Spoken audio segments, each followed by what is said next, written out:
Jets Talk. Here's your host, Connor Long.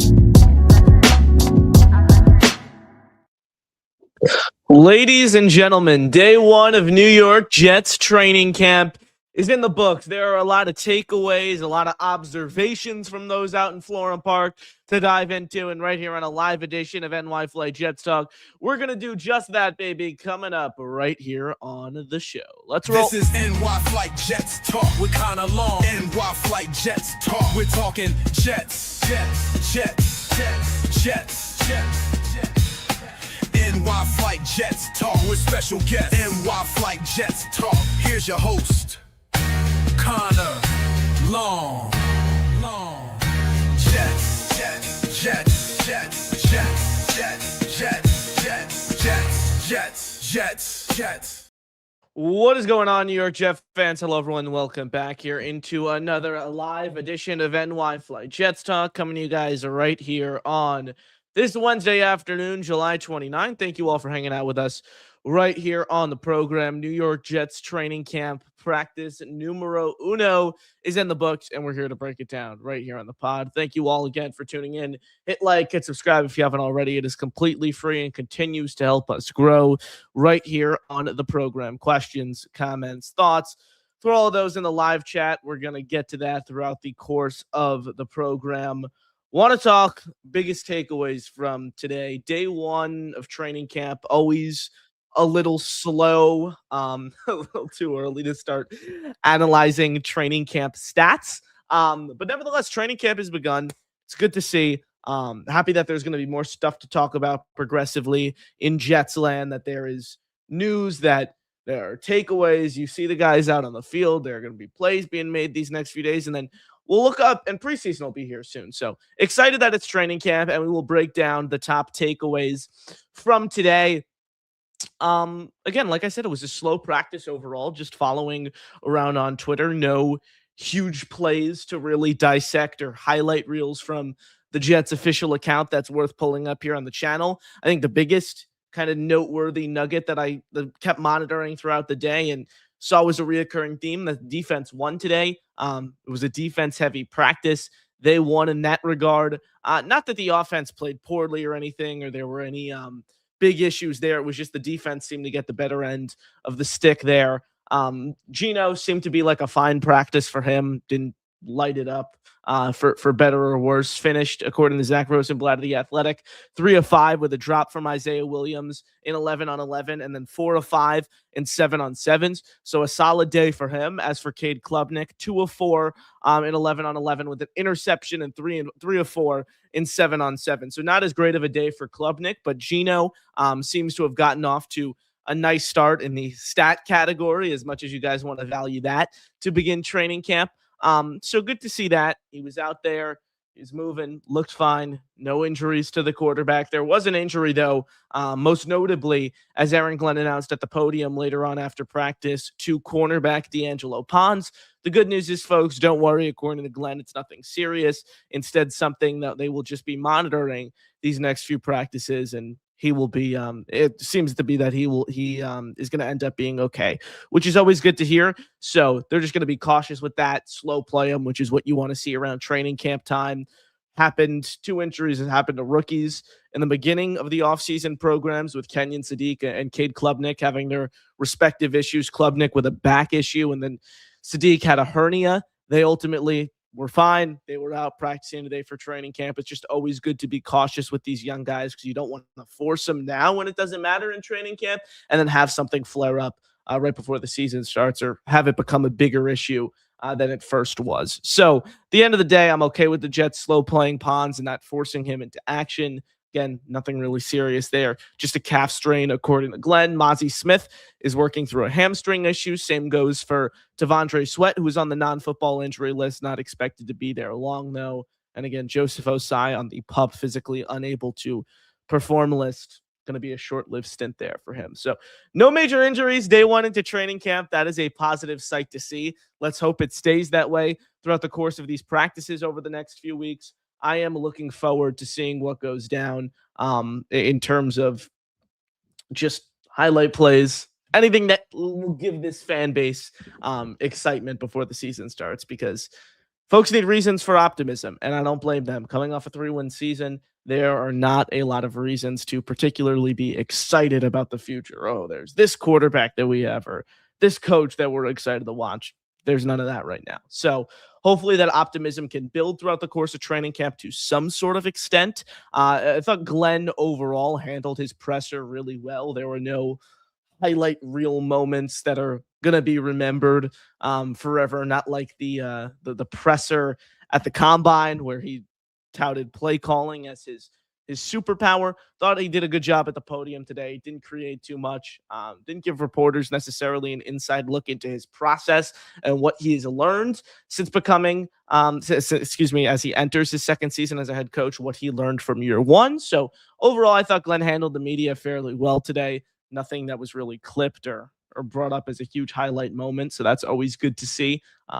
Just this time of year, you don't want headlines. You kind of just want to sit back and let training camp evolve. Last year, beginning of training camp, it was the Will McDonald quote that went viral of coaching, man. It's coaching. And then Will McDonald proceeded to fall off statistically under the coaching of Aaron Glenn compared to that of Robert Saleh. A few moments that I want to pull up from Glenn's presser. First, I want to go to him on calling the defense, because he spoke about that a little bit today, spoke about his excitement to take over the defensive play calling. Here is Aaron Glenn. Let's get this up on the screen. Sorry, folks. This is Aaron Glenn earlier today after practice talking about calling the defense this season. Spoke to us earlier in the year about calling plays and getting into that. Yeah. That's your superpower. I think you use those words. What are the things that energize you most about getting back into doing that? When there's an issue on defense, I can quickly fix it because I know the defense like the back of my hand, and that feels really, really good. That feels really good. And to be able to coach everybody from D-line, linebackers, DBs, to be able to be really specific, and this is what I'm looking for, and this is how I want to go. And then the players responding to that and knowing exactly what that is. That feels really good to be able to do that. I've said this before, I miss doing that. And to be able to make the decision to say, listen, AG, you go out there and call it. It felt good today in practice. It felt really good today in practice. So I'm looking forward to the go forward. I'm looking forward to our players improving too. And I'm just talking about in general, offense, defense, and special teams. Again, everybody is excited. Competing and improving is where we're at right now. Yeah, I thought that was really well said there by him. But what I will throw in is this defense better be better and better improve this season, and drastically. Not only do you have a new play caller in Glenn who has touted his ability to do just that, and I mean, even right there, talking about why he's the right guy to be calling plays, but also just the assets that were invested in the defense this offseason, how much it's improved from an overall roster standpoint and personnel and having more options there. The defense has to be better this season, and a lot better. Good news is I'm confident in Glenn. I think he's a better play caller than Steve Wilkes. And granted, last year it wasn't a very high bar, but even excluding last year, if you told me on the surface, who would you rather have as your play caller, Aaron Glenn or Steve Wilkes? I'd say Aaron Glenn. Now the question becomes is, how is he going to juggle all of this responsibility, right?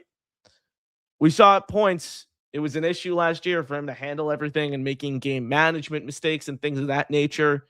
That was as a non-play caller. Now, did he learn enough this offseason and adjust his approach to a degree where he's able to handle and juggle everything that comes with being a head coach in the NFL while also calling the defense? I think that's a massive question mark that we're going to see evolve over the course of the season. So right now, we don't know. We haven't seen him do it. I know Brian Duker is going to have a huge role in this defensive unit, and he may not be the one calling plays, but in terms of game planning, helping AG out on game days, Glenn spoke about it later on in the presser, just how much of a help already Duker has been installing the defense, getting to know these young guys when he is needed in other areas.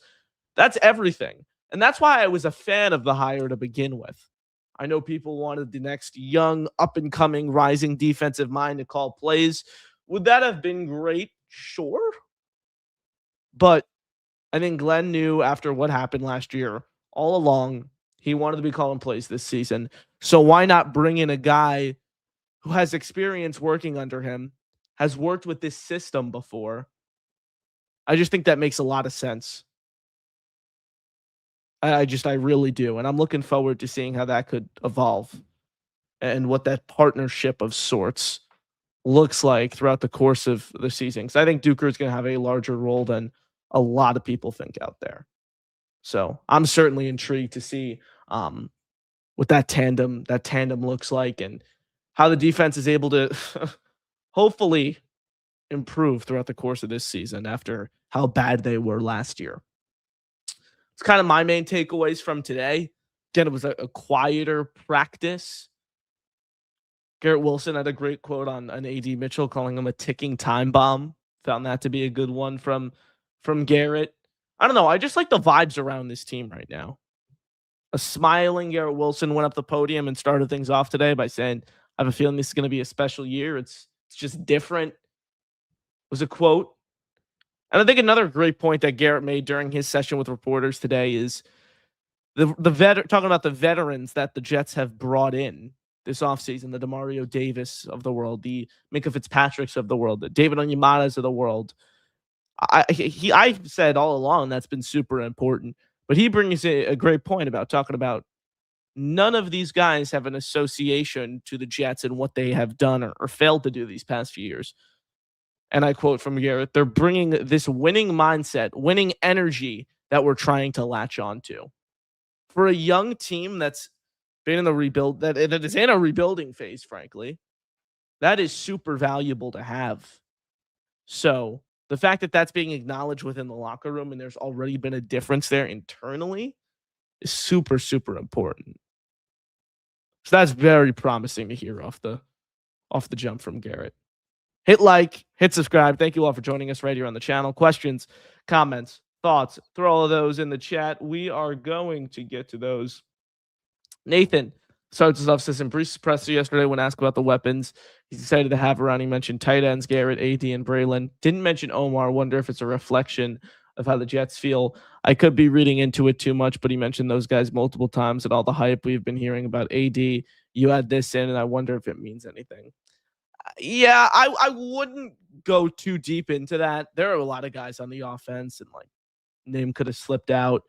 Forgotten about Omar. He's still a rookie, so everyone's still kind of getting used to the new system and learning each other's names and having it spit off the tongue. Whereas Garrett and Brees were the same draft class. AD's been here since last season. This is Braylon's third year. I mean, Sadiq.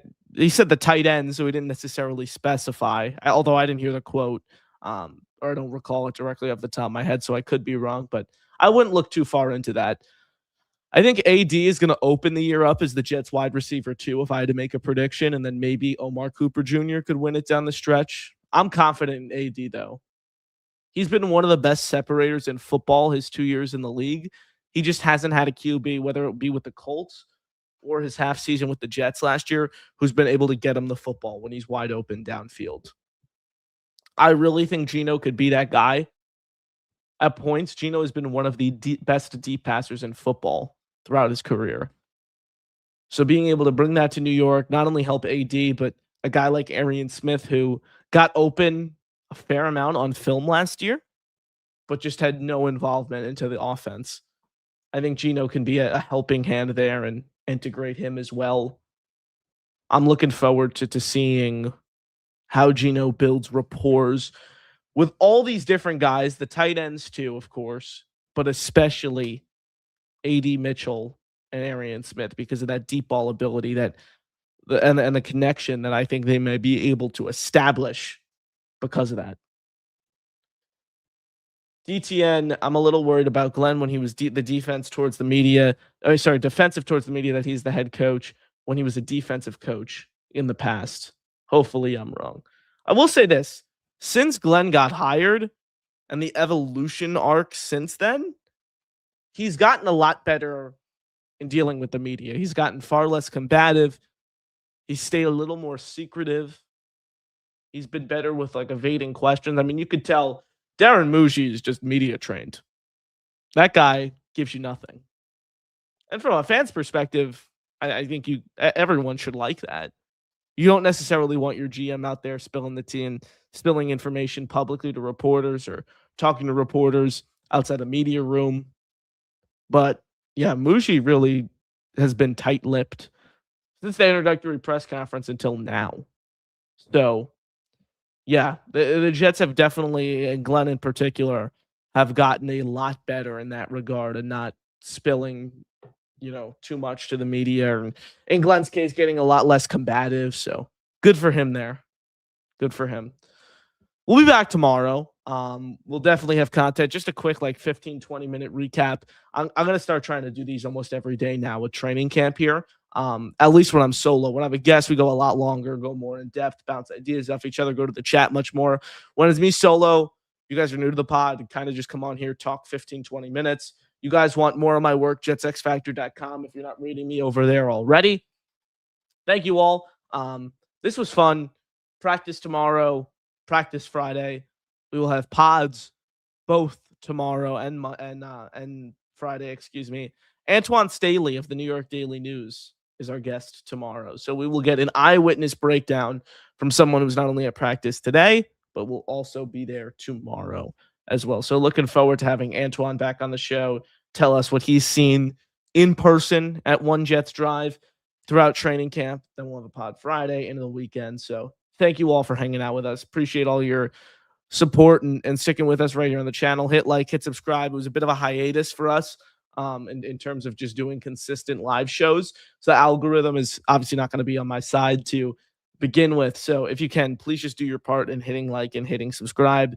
That helps us get back in the YouTube algorithm as the preseason and the season gets closer and training camp now being underway. So thank you all for hanging out with us. Appreciate your continued support right here on the channel. That'll do it for me. I'm Connor Long right here on NY Flight Jets Talk saying have a great rest of your Wednesday afternoon, everyone. And as always, go Jets, baby. Peace out.